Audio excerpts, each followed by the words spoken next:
6 నెలల్లో కాంగ్రెస్ మోసాలన్నీ బట్టబయలాయి. నిరుద్యోగులు రైతులు నట్టేట ముంచిందన్న హరీష్ రావు.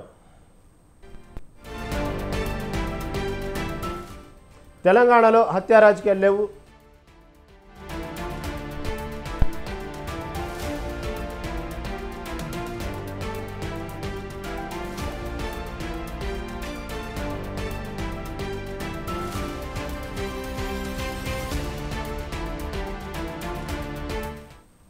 తెలంగాణలో హత్యా రాజకీయాలు లేవు. బీఆర్ఎస్ తప్పుడు ప్రచారం చేస్తుందన్న జగ్గారెడ్డి.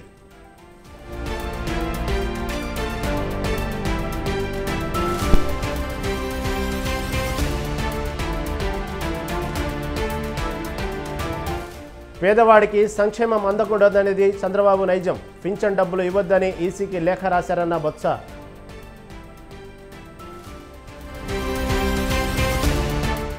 తెలంగాణ రాష్ట్ర అవతరణ వేడుకలకు ఈసీ అనుమతి. జూన్ 2న సికింద్రాబాద్ పరేడ్ గ్రౌండ్లో వేడుకలు. మాజీ ఎమ్మెల్యే జీవన్ రెడ్డిపై కేసు నమోదు. ఎర్రబల్లిలో భూమిని కబ్జా చేశారని ఆరోపణలు.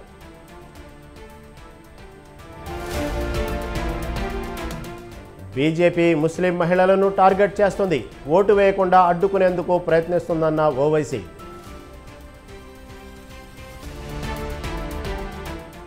రేపు 6వ విడత ఎన్నికల పోలింగ్. 8 రాష్ట్రాల్లో 57 స్థానాలకు ఎన్నికలు.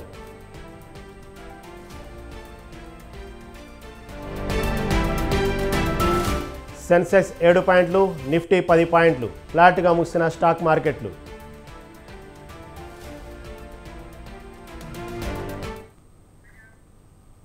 రైట్, ఇక డీటెయిల్ చూస్తే 6 నెలల్లో కాంగ్రెస్ మోసాలన్నీ బట్టబయలయ్యాయని అన్నారు మాజీ మంత్రి హరీష్ రావు. కాంగ్రెస్ ప్రభుత్వం గ్యారెంటీలు అమలు చేస్తామని ప్రజలను నమ్మించి చేతులెత్తేశారని విమర్శించారు. 6 గ్యారెంటీలు అమలు చేస్తామని బాండు పేపర్లు రాసిచ్చారని చెప్పారు. కాంగ్రెస్ నిజస్వరూపం బయటపడిందన్న హరీష్ రావు మహిళలు, నిరుద్యోగులు, ఉద్యోగులను రేవంత్ సర్కార్ మోసగించిందని మండిపడ్డారు.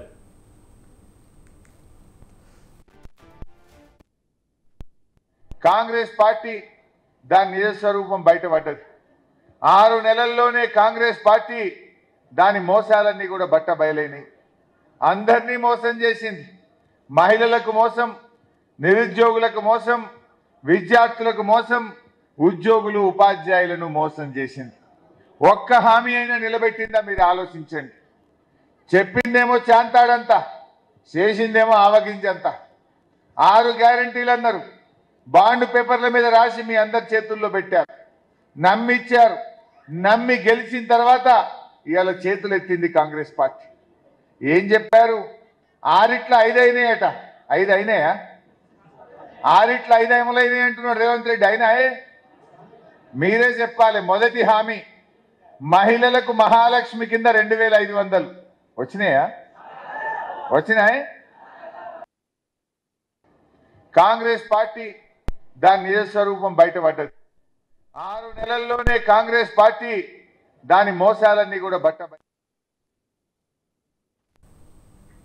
నేడు కాంగ్రెస్ ప్రభుత్వంలో ప్రజలు ఇబ్బందులు పడుతున్నారని బీఆర్ఎస్ వర్కింగ్ ప్రెసిడెంట్ కేటీఆర్ అన్నారు. గ్రాడ్యుయేట్స్ ఎమ్మెల్సీ ఎన్నికల్లో విచక్షణతో ఓటేయాలని కోరారు. గ్రాడ్యుయేట్ ఎమ్మెల్సీ ఎన్నికల ప్రచారంలో భాగంగా నకరికెల్లో గ్రాడ్యుయేట్ ఓటర్ల సమావేశంలో ముఖ్య అతిథిగా ఆయన హాజరై మాట్లాడారు. సీఎం రేవంత్ రెడ్డి రుణమాఫీ అని చెప్పి పచ్చి మోసం చేశారని మండిపడ్డారు. ధాన్యం బోనస్ విషయంలో కూడా మాట తప్పిందని విమర్శించారు. దేవుళ్ల మీద ఓట్లు వేస్తూ రేవంత్ రెడ్డి పూటకు అబద్ధం ఆడుతున్నారని ఆగ్రహం వ్యక్తం చేశారు. నోటిఫికేషన్లు ఇవ్వకుండా ఉద్యోగాలు ఇచ్చిందని అబద్ధాలాడుతున్నారని అన్నారు. 30,000 ఉద్యోగాలు కేసీఆర్ రిక్రూట్మెంట్ చేస్తే వాటికి కాగితాలు పంచుతూ సీఎం అబద్ధాలాడుతున్నాడని కేటీఆర్ విమర్శించారు. ఆశపడి ఓటేస్తే ఉన్న కరెంటు పోయింది. రైతు భరోసా అన్నాడు. 10,000 కాదు 15,000 ఇస్తా అన్నాడు. అసలు రైతు బంధు చక్కగా ఇచ్చిండా? టైంకి ఇచ్చిండా? నగరికల్లా పడ్డదా? ఎప్పుడన్నా కేసీఆర్ ఉన్నప్పుడేమో నాట్లు అప్పుడేస్తుండే రైతు బంధు. నాటేసుకునేటప్పుడు కేసీఆర్ గారు రైతు బంధు చేసేది. రేవంత్ రెడ్డి కొత్త పాలసీ తీసుకున్నాడు. నాట్లు వేసేటప్పుడు అవసరం లేదంట రైతు బంధు, ఓట్లు వేసేటప్పుడు అవసరంగా ఉంటుంది. మనం ఆ క్యామమల్లేషన్ ఎలక్షన్ లో ఓట్లప్పుడు గప్పుడు ఇచ్చి ఎందుకంటున్నా అంటే మనం చోళ్ళు అనుకుంటున్నాడు. ఆయన పాత రైతు బంధే ఇచ్చి, కేసీఆర్ ఇచ్చిన రైతు బంధే ఇచ్చి రైతు భరోసా నేను బిల్డప్ ఇచ్చినా ఇళ్ళకే మెరక మళ్ళా నాకే గుద్దుతారు. మొన్న 67,000 ఓట్లతో గెలిచినాం నగరేకల్లా. రేపు మళ్ళా గెలుస్తాం, గెలవము ధీమా.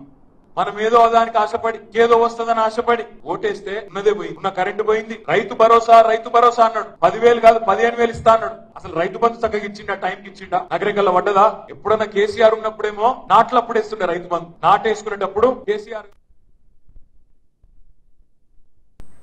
తెలంగాణలో హత్యా రాజకీయాలు లేవని కాంగ్రెస్ నేత జగ్గారెడ్డి అన్నారు. కాంగ్రెస్ పార్టీ ఎప్పుడు హత్యా రాజకీయాలను ప్రోత్సహించదన్నారు. కాంగ్రెస్ అధికారంలోకి వచ్చాక ప్రజలు తమ సమస్యలను అధికారుల వద్ద చెప్పుకునే స్వేచ్ఛ ఉందన్నారు.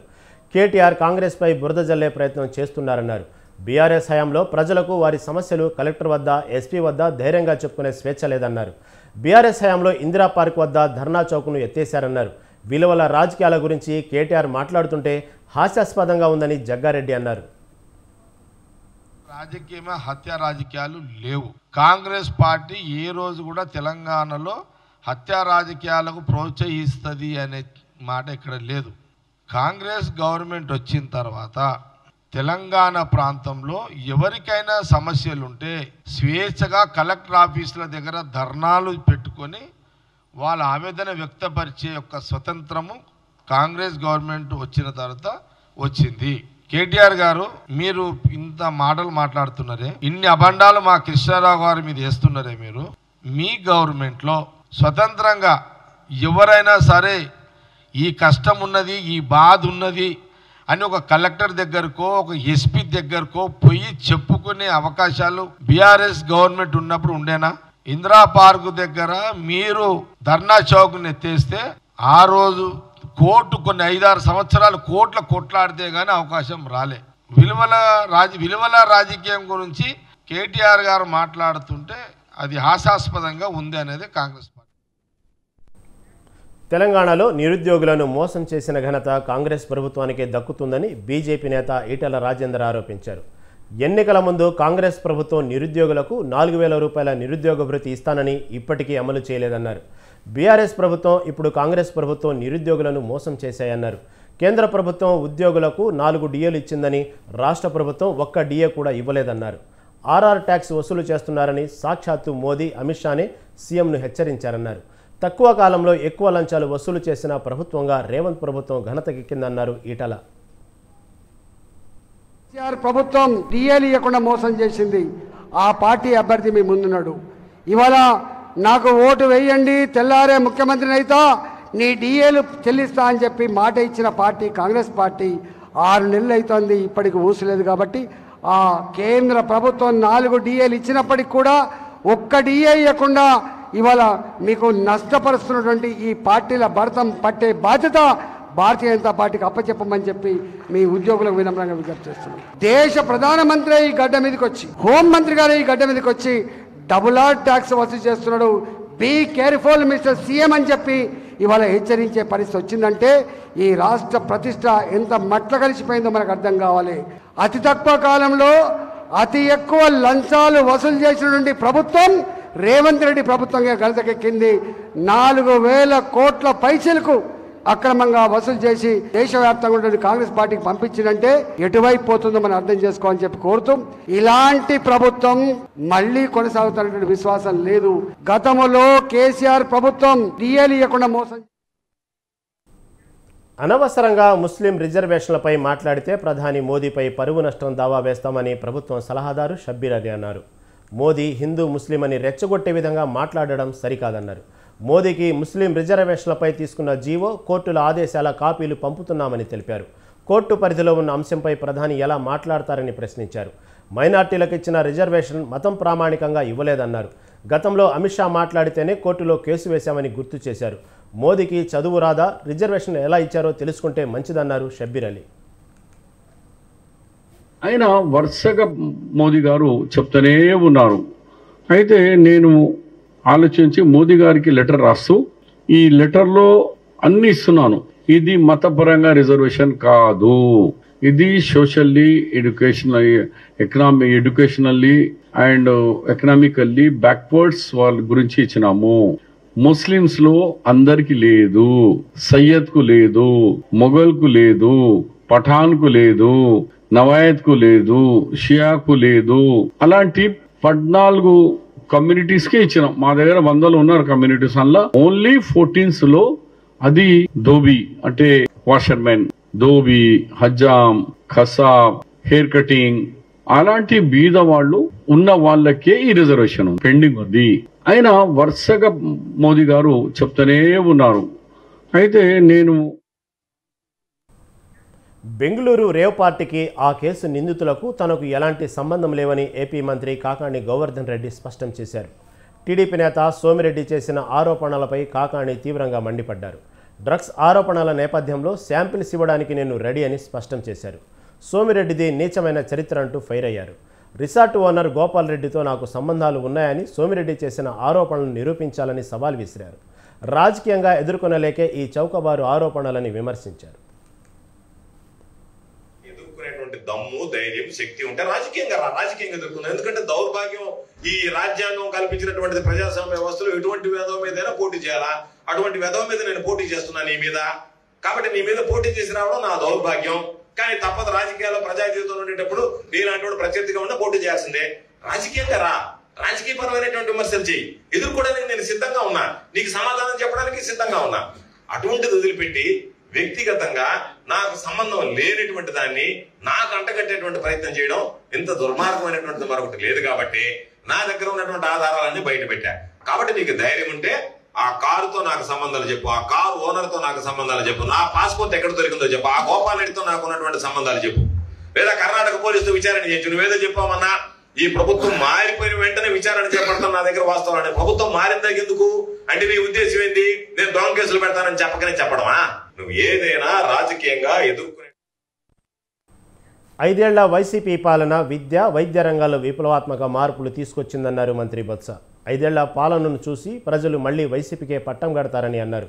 విజయనగరం జిల్లాలోనూ వైసీపీ మెజార్టీ స్థానాలు సాధిస్తుందన్న ధీమా వ్యక్తం చేశారు. వైద్యం ఈ రెండు విప్లవాత్మకమైన మార్పుల్ని అలాగే జరుగుతున్న 5 సంవత్సరాల పరిపాలనని చూసి వైఎస్ఆర్సీ పార్టీకి ఓటిమ్మని, జగన్మోహన్ రెడ్డి మళ్ళీ ముఖ్యమంత్రి చేయమని కోరాం. ఏ పార్టీ కూడా గత 5 సంవత్సరాలు నా పరిపాలన చూసిన కుటుంబాన్ని ఎప్పుడు కూడా ఏ ఒక్కరు కూడా అడగలే. విజయనగరం జిల్లాలో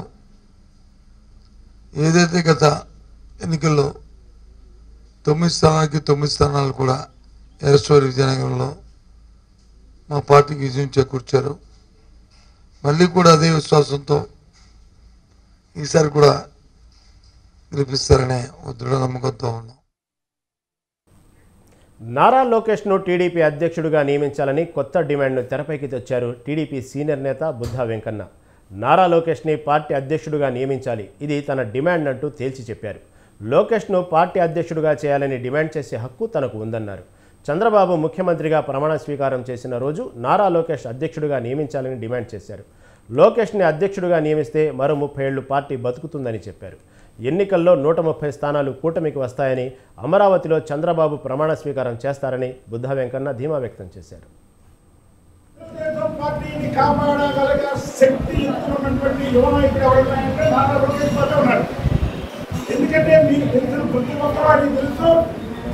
మీకు తెలియని వాళ్ళు కూడా ఆయన చెప్పినట్టు పాదయాత్రలో ఆయన 3123 కిలోమీటర్ల పాదయాత్రలో ఎక్కడా కూడా ప్రతి వ్యక్తిని బుద్ధమే చేసుకొని ఒక గవర్నమెంట్ ఆలోచనలో వేసుకొని మాట్లాడుకుని ప్రతి ఒక్కరి పేరు రాసుకున్నటువంటి విధానం.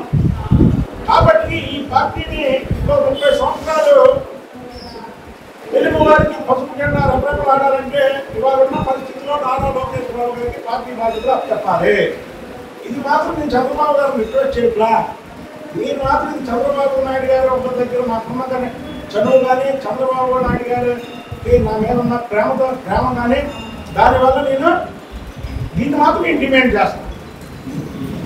అది కూడా తండ్రి ముఖ్యమంత్రి తనయుడు.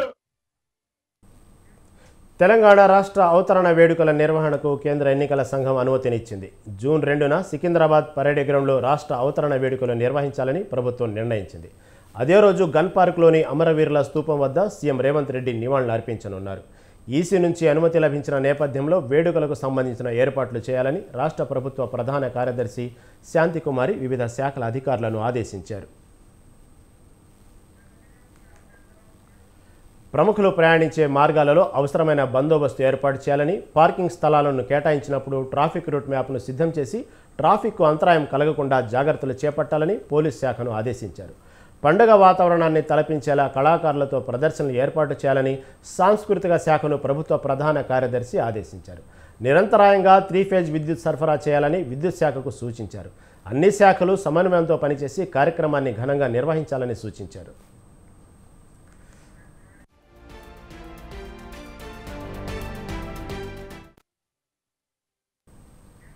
బీఆర్ఎస్ మాజీ ఎమ్మెల్సీ జీవన్ రెడ్డిపై కేసు నమోదైంది. జీవన్ రెడ్డితో పాటు కుటుంబ సభ్యులపై చేవెళ్ల పోలీస్ స్టేషన్లో 6 సెక్షన్ల కింద కేసు చేశారు. ఎర్రబల్లిలో 20 ఎకరాల భూమిని కబ్జా చేశారని జీవన్ రెడ్డిపై ఆరోపణలున్నాయి. 2022లో అదే భూమిని కొనుగోలు చేసి ఫంక్షన్ హాల్ కట్టారు. ఫంక్షన్ హాల్ కూల్చేసి భూమిని కబ్జా చేశారని దామోదర్ రెడ్డి పోలీసులకు ఫిర్యాదు చేశారు. భూమికి కాపలాగా పంజాబ్ గ్యాంగ్ ఉండగా ప్రశ్నించిన తనపై గ్యాంగ్ దాడికి పాల్పడిందంటూ ఆరోపించారు Damodar Reddy.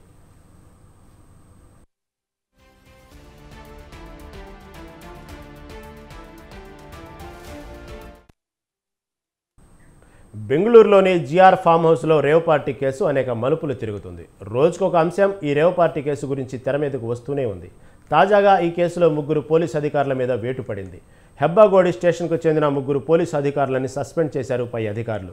హెబ్బాగోడి police station ASI Narayanaswamy, head constable Girish, constable దేవరాజులను సస్పెండ్ చేశారు. పార్టీ గురించి సమాచారం ఉన్నా నిర్లక్ష్యం వహించినందుకు బెంగళూరు రూరల్ ఎస్పీ సస్పెండ్ చేసినట్టు చెబుతున్నారు. అనేకల్ ఏఎస్పీ మోహన్ కుమార్, ఇన్స్పెక్టర్ అయ్యన్న యాదవ్లకు నోటీసులు జారీ చేశారు. అంతేకాక రేవ్ పార్టీ ఘటనలో మరో 2కి ఎస్పీ మోహన్ జారీ చేశారు. డిప్యూటీ ఎస్పీలకు మెమో జారీ చేసిన ఎస్పీ మల్లికార్జున్ రేవ్ పార్టీ జరుగుతున్న సమాచారం ఎందుకు లేదో వివరణ ఇవ్వాలని కోరారు.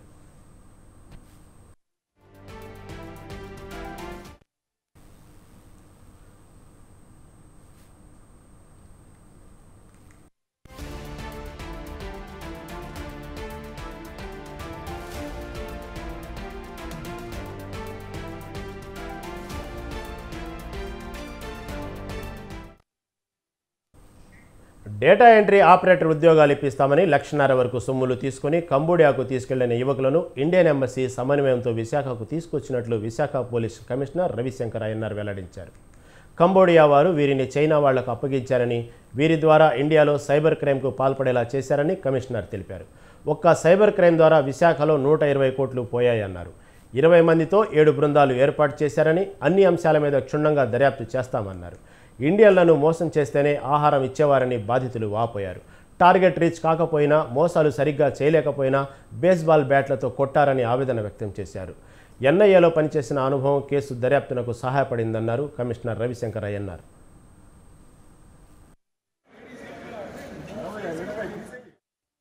బాధితులు 6 నెలల నుంచి కంబోడియాలో ఉన్నారని కమిషనర్ రవిశంకర్ తెలిపారు. ఏపీ నుంచి 150 పైగా బాధితులు లెక్క తేలిందన్నారు. కంబోడియా ప్రభుత్వం, విదేశీ వ్యవహారాల శాఖ మంత్రిత్వ శాఖ చక్కగా పనిచేశాయని చెప్పారు. ఈ తరహా బాధితులు ఇంకా ఎవరైనా ఉన్నారా అని విచారణ జరుపుతున్నామన్నారు. ఉద్యోగం ఆశ చూపించి మానవ అక్రమ రవాణా చేస్తున్న ముఠాను పోలీసులు ఇటీవల విశాఖ సిపి రవిశంకర్ అయ్యన్నార్ పట్టుకున్నారు. విదేశాల్లో డేటా ఎంట్రీ ఉద్యోగాల పేరుతో ఆంధ్రప్రదేశ్, పశ్చిమ బెంగాల్ రాష్ట్రాల నుంచి హ్యూమన్ ట్రాపింగ్ ఉద్యోగాలు జరుగుతున్నట్టు గుర్తించారు. ఏపీ నుంచి దాదాపు 150 మందికి పైగా తరలించినట్టు తేల్చారు. ఈ కేసులో 3 పోలీసులు అరెస్ట్ చేశారు. వారిని విచారించగా గుట్టు రట్టయింది. కంబోడియాకి తరలించడం, ఈ విధంగా దాదాపు 150 fellows 150 persons from Andhra Pradesh have been trafficked to Cambodia అండి. కంబోడియాలో తీసుకువెళ్ళేసి వీళ్ళ ద్వారా అక్కడ మన వేరియస్ ఆన్లైన్ స్కామ్స్ ఏదైతే ఉందో అదంతా కూడా బలవంతంగా వీళ్ళని ఒక రూమ్లో కూర్చోపెట్టేసి వాళ్ళకి భోజనాలు ఇవ్వకుండా ఈ విధంగా వాళ్ళ మీద ఒత్తిడి తీసుకొచ్చేసి వాళ్ళ ద్వారా ఇండియాలో స్కామ్స్ నడిపించటం. ఇండియాలో ఆన్లైన్ స్కామ్స్, డిఫరెంట్ స్కామ్స్ ఏదైతే ఉందో like job scam, online FedEx scam ఉంది, ఫెడెక్స్ కొరియర్ స్కామ్ మీ అందరికీ తెలిసిన విషయమే.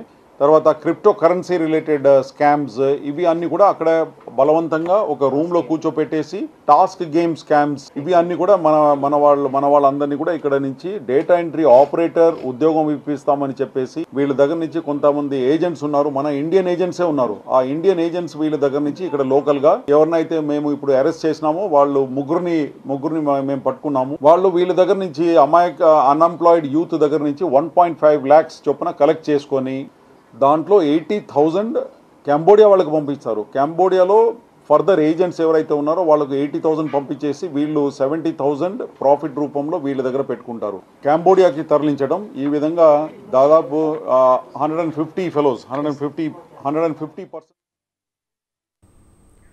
హైదరాబాద్ నాగోలులో ఓ యువతి మద్యం మత్తులో హల్చల్ చేసింది. స్థానిక ఫతుల్లాగూడ ప్రాంతంలో ఓ యువకుడు కారులో వచ్చి నడి రోడ్డుపై బహిరంగంగా మద్యం సేవిస్తూ కనిపించారు. బహిరంగ ప్రదేశాల్లో ఇలా చేయడం సరికాదని మార్నింగ్ వాక్కు వచ్చిన వారు హెచ్చరించారు. దీంతో వారిద్దరూ వాకర్స్పై ఎదురు తిరిగారు. వారితో వాగ్వాదానికి దిగారు. పోలీసులకు ఫోన్ చేసేందుకు కొందరు ప్రయత్నించగా అడ్డుకొని దుర్భషలాడారు. ఈ తతంగాన్ని కొందరు ఫోన్లో చిత్రీకరించి సామాజిక మాధ్యమాల్లో పోస్టు చేయడంతో వైరల్గా మారింది. Please go. Please go. We are saying please go with folded hands. Please go. You are disturbing our precious time walking. Regularly we are coming. We are not ఎప్పుడు పెట్టొచ్చు 100 కాల్ చేసి చేయొచ్చు. ఆ తర్వాత డిస్టర్బ్ అవుతారు. చేద్దామా మీకు బూతులు తిడుతున్నామే. Please go.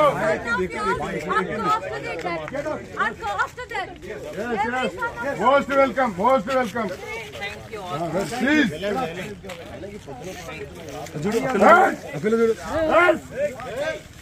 Don't touch us. Don't touch. Don't touch. If you lay hands on her, I am going to be very. Hello.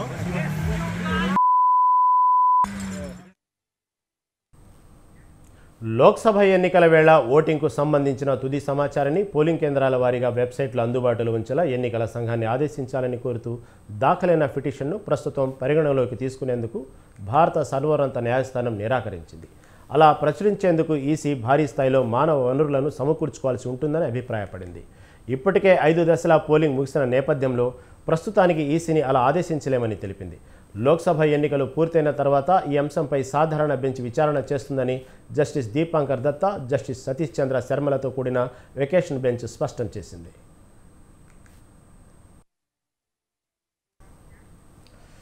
ప్రతి దశలో పోలింగ్ పూర్తయిన 48 గంటల్లోగా బూత్ల వారీగా ఓటింగ్ శాతాలను ఈసీ వెబ్సైట్లో అందుబాటులో ఉంచాలని కోరుతూ ప్రజాస్వామ్య సంస్కరణల సంఘం సుప్రీంకోర్టులో ఇటీవల మధ్యంతర పిటిషన్ దాఖలు చేసింది. దీనిపై 2019లోనే ఏడీఆర్ ఓ పిటిషన్ను దాఖలు చేసింది.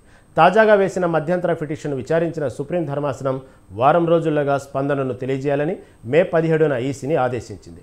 అయితే పిటిషన్దారు చేసిన డిమాండ్ను వ్యతిరేకించిన కేంద్ర ఎన్నికల సంఘం అలా సమాచారం ప్రచురిస్తే ఎన్నికల ప్రక్రియకు హాని కలుగుతుందని, యంత్రాంగం గందరగోళానికి గురవుతుందని వివరణ ఇచ్చింది.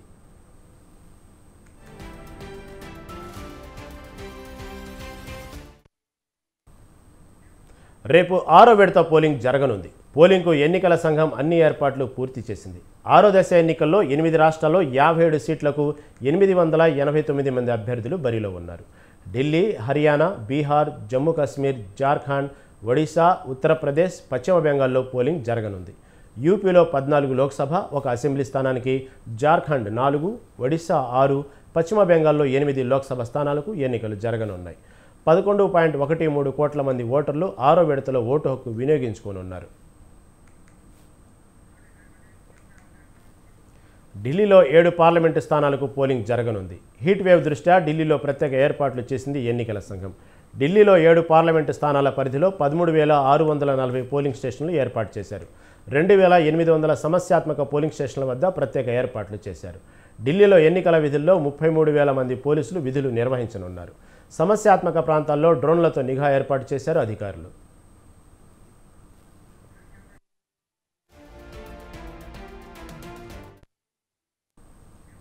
ముస్లిం మహిళల్ని లక్ష్యంగా చేసుకుని ఓటింగ్ సమయంలో అడ్డంకులు సృష్టించాలని బీజేపీ భావిస్తుందని ఎంఐఎం అధినేత హైదరాబాద్ ఎంపీ అసదుద్దీన్ ఓవైసీ ఆరోపించారు. మే 25న ఢిల్లీలోని 7 ఎంపీ స్థానాలకు జరిగే ఎన్నికల్లో ఓటింగ్ ప్రక్రియ ముస్లింల మహిళల్ని అడ్డుకోవాలని బీజేపీ అనుకుంటుందని ఆయన అన్నారు. ఓటింగ్ సమయంలో బురఖా ధరించిన మహిళల్ని సరైన ధృవీకరణ చేయాలని BJP Delhi unit chief electoral ఆఫీసర్ను కోరింది. దీని తర్వాత అసదుద్దీన్ ఈ వ్యాఖ్యలు చేశారు.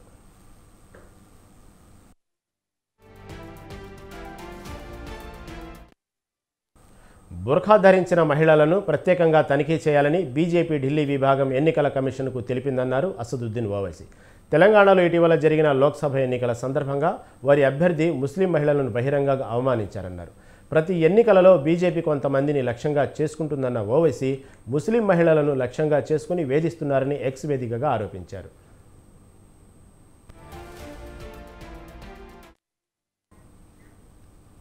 ధృవీకరణ లేకుండా ఎవరిని ఓటు వేయడానికి అనుమతించరన్న ఓవైసీ బీజేపీ ఎందుకు ప్రత్యేకంగా డిమాండ్ చేస్తోందని ప్రశ్నించారు. ముస్లిం మహిళలను లక్ష్యంగా చేసుకుని వారిని వేధించి ఓటు వేయకుండా అడ్డంకులు సృష్టిస్తున్నారని అన్నారు.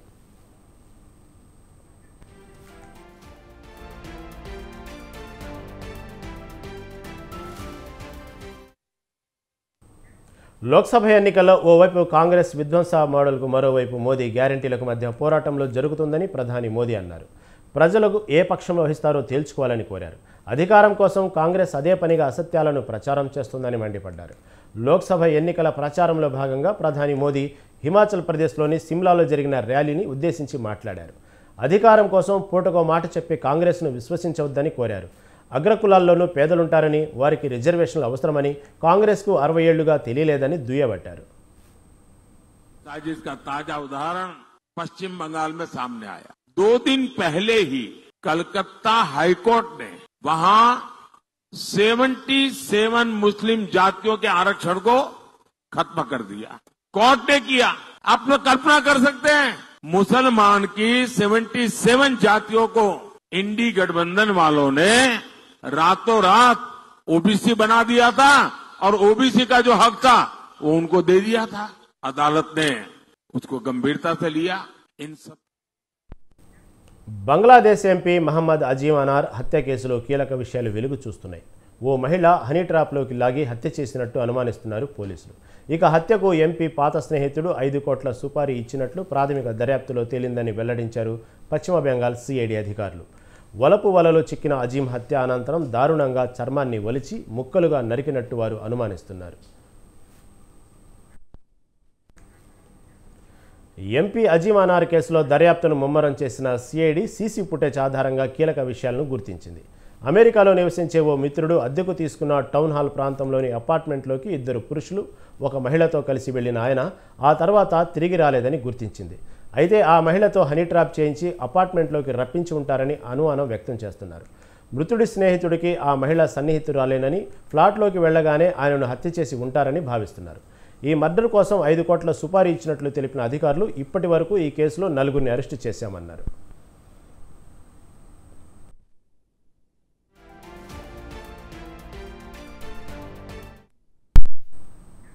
ఇరాన్ దివంగత అధ్యక్షుడు ఇబ్రహీం రైసీ అంత్యక్రియలు ముగిశాయి. షియా మతస్థులకు అత్యంత పవిత్రమైన మషహద్ నగరంలో జరిగాయి. ఇరాన్ అధ్యక్షుడికి కన్నీటి వీడ్కోలు పలికారు. మరోవైపు రైసీ మరణానికి దారితీసిన హెలికాప్టర్ ప్రమాదంపై నివేదిక వచ్చింది. ఆ దేశ సాయుధ దళాల జనరల్ స్టాఫ్ తొలి నివేదికను విడుదల చేశారు. ఘటన తర్వాత వివిధ విభాగాలకు చెందిన నిపుణులతో కూడిన దర్యాప్తు బృందం సోమవారం ఉదయం ప్రమాద స్థలానికి చేరుకున్నట్లు నివేదికను ఊటంకిస్తూ తస్నిమ్ వార్తా సంస్థ తెలిపింది. నివేదిక ప్రకారం హెలికాప్టర్ ముందు నిర్ణయించిన మార్గంలోనే ప్రయాణించింది. ఎక్కడా నిర్దేశిత మార్గాన్ని దాటి వెళ్లలేదు. ప్రమాదం సంభవించడానికి దాదాపు 90 సెకండ్ల ముందు కూలిన హెలికాప్టర్ పైలట్ కాన్వాయ్లోని ఇతర 2 హెలికాప్టర్లను సంప్రదించారు. మరోవైపు శకలాల్లో బుల్లెట్లు లేదా ఇతర పేలుడుకు సంబంధించిన ఎలాంటి ఆధారాలు లభించలేదు. కొండను ఢీకొట్టిన తర్వాత హెలికాప్టర్లో మంటలు చెలరేగాయి.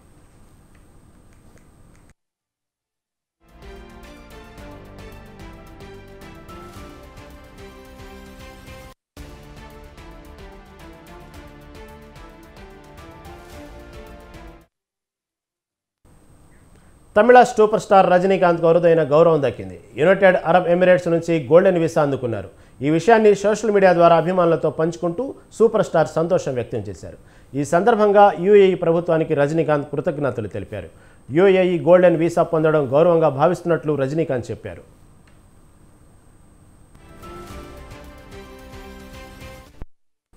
పెట్టుబడిదారులు, వ్యవస్థాపకులు, శాస్త్రవేత్తలు, నటులు, సాహిత్యం, కల్చర్, అసాధారణ ప్రతిభ కలిగిన గ్రాడ్యుయేటర్లు ఇలా వివిధ రంగాలకు చెందిన వారికి 10 ఏళ్ల కాల పరిమితితో యుఏఈ ఈ ప్రత్యేక వీసాలను అందిస్తుంది. ఈ వీసా పొందిన వారు ఎలాంటి ఆంక్షలు లేకుండా యుఏఈలో దీర్ఘకాలికంగా నివసించే వీలు ఉంటుంది. 2019 నుంచి ఈ గోల్డెన్ వీసాలు మంజూరు చేయడం మొదలైంది. యుఏఈ ప్రభుత్వం జారీ చేసే ఈ గోల్డెన్ వీసాను భారత్ నుంచి సినీ ప్రముఖుల్లో మొదటగా షారుఖ్ ఖాన్ అందుకున్నాడు. ఆ తర్వాత బాలీవుడ్ నటులు సంజయ్ దత్, సునీల్ శెట్టి, మౌనీ రాయ్, ఫరా ఖాన్, బోనీ కపూర్ ఫ్యామిలీ, నెహా కక్కర్, సింగర్ సోను నిగమ్ ఈ వీసాను పొందారు. మలయాళ ఇండస్ట్రీ విషయానికి వస్తే మోహన్ లాల్, మమ్మూటి, టోనీవోనో థామస్, దుల్కర్ సల్మాన్ ఈ గోల్డెన్ వీసాను అందుకున్నారు. ఈ వీసాను అందుకున్న తొలి తమిళ కథానాయికగా త్రిష రికార్డులకు ఎక్కింది. ఆమె తర్వాత అమలాపాల్ ఈ వీసాను పొందింది. ఇక టాలీవుడ్ సినీ ప్రముఖుల్లో ఈ వీసా అందుకున్న మొదటి వ్యక్తిగా mega power star Ram Charan భార్య ఉపాసన నిలిచారు. ఆ తర్వాత అల్లు అర్జున్కు కూడా ఈ వీసా వరించింది. హైదరాబాదీ టెన్నిస్ స్టార్ సానియా మిర్జా కూడా యుఏఈ ప్రభుత్వం నుంచి గోల్డెన్ వీసా అందుకున్నారు.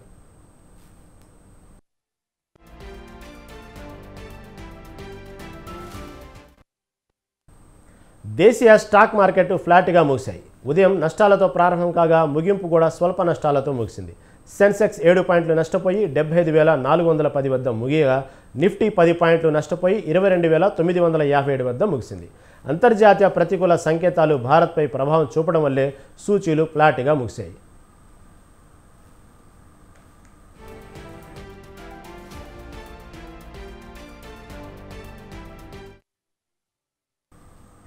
ఇవి ఇప్పటివరకు అప్డేట్స్. మరిన్ని అప్డేట్స్ కోసం చూస్తూనే ఉండండి స్వతంత్ర టీవీ.